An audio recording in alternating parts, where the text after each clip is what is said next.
Hi guys, alright, so a quick video for tonight, and the topic for today is not to negotiate with some of your renters. And what this is going to touch upon is basically, one, you should really know your market, right?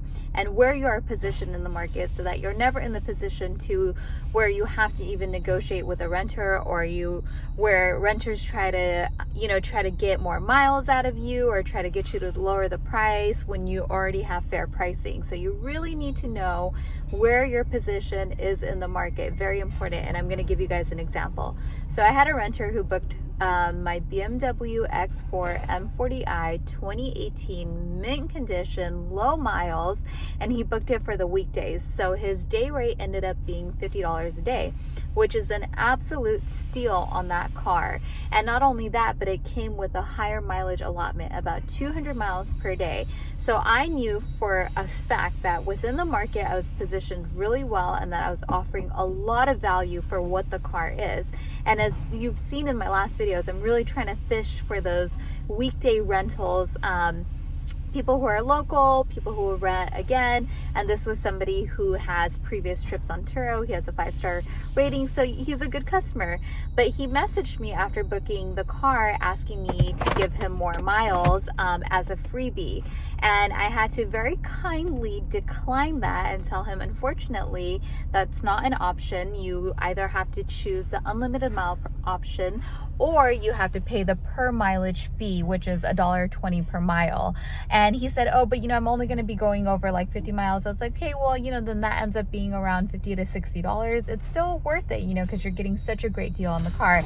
And he also did the takeaway with me. He was like, if you can't accommodate the additional 50 miles, and mind you, he already has 750 miles for his trip, then unfortunately I'm gonna have to cancel. And I just very kindly said that, unfortunately, with the way that the car is already discounted and the mileage that's already available, I can't discount that any further.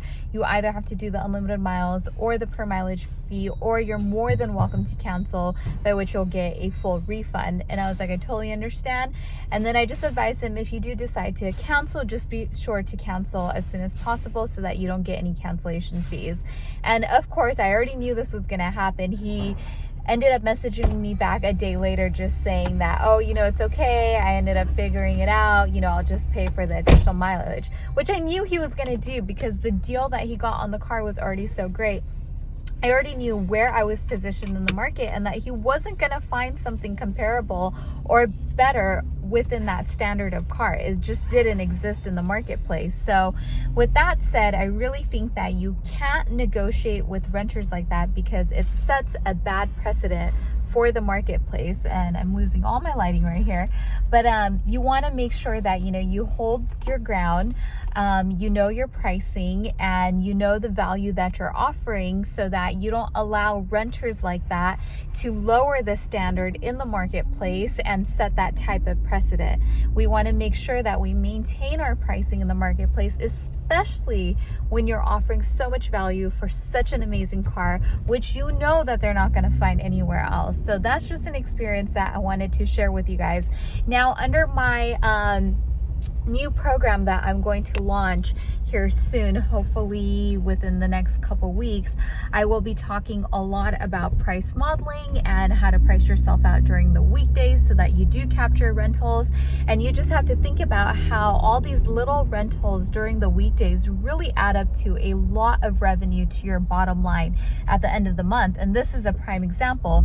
I captured him for my prime time weekday spots that I'm always trying to fill up, which was Monday through Thursday at $50 per day.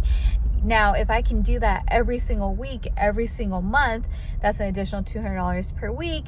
$200 per week times 4 weeks, it really adds up. That's $800. And when you have a handful of cars that you're able to do that with, then you're really banking a couple of extra $1,000 per month, which for a lot of people is all the difference in the profitability that they're looking for. So I'll really heavily, deeply dive down into that and share my strategies on how I do that on a daily basis with my different cars. All right, guys, thanks again for watching. This is Saimah's Experience. If you like this channel and this content, please be sure to subscribe. I'll talk to you guys soon. Bye, guys.